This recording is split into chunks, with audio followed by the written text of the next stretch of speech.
শুভ সকালের অনেক ভালোবাসা রইল প্রিয় বন্ধুরা।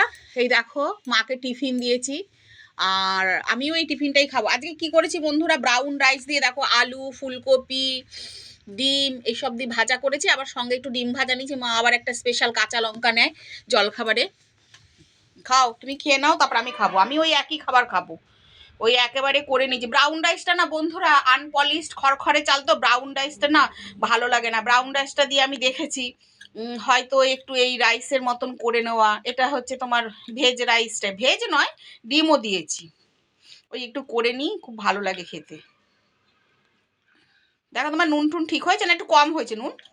হ্যাঁ ঠিক হয়েছে। ঠিক হয়েছে, একটু হালকা ঘিও দিয়েছি। কিন্তু আমরা প্রেশারের মানুষ বন্ধুরা, মাও হাই প্রেশারের মানুষ, আমিও হাই প্রেশারের মানুষ, কিন্তু ঘি খাওয়া উচিত না, তবুও মুখে ভালো লাগার জন্য একটু ঘি দিই বন্ধুরা। শুভ সকাল, তোমরা সবাই ভালো থেকো। আর এই দেখো আমিও নিয়ে নিয়েছি, আমিও খাবো বন্ধুরা। ওই মা মেয়ের একই জল খাবার খেয়ে নেবো, খানিকটা রেখেও দিলাম, এটা দিয়েই দুপুরে চালিয়ে দেবো ভাবছি, আর কিছু করব না। আর একটু মাছের বাটা মাছের ঝাল করে নেবো। টাটা বন্ধুরা, সবাই ভালো থেকো।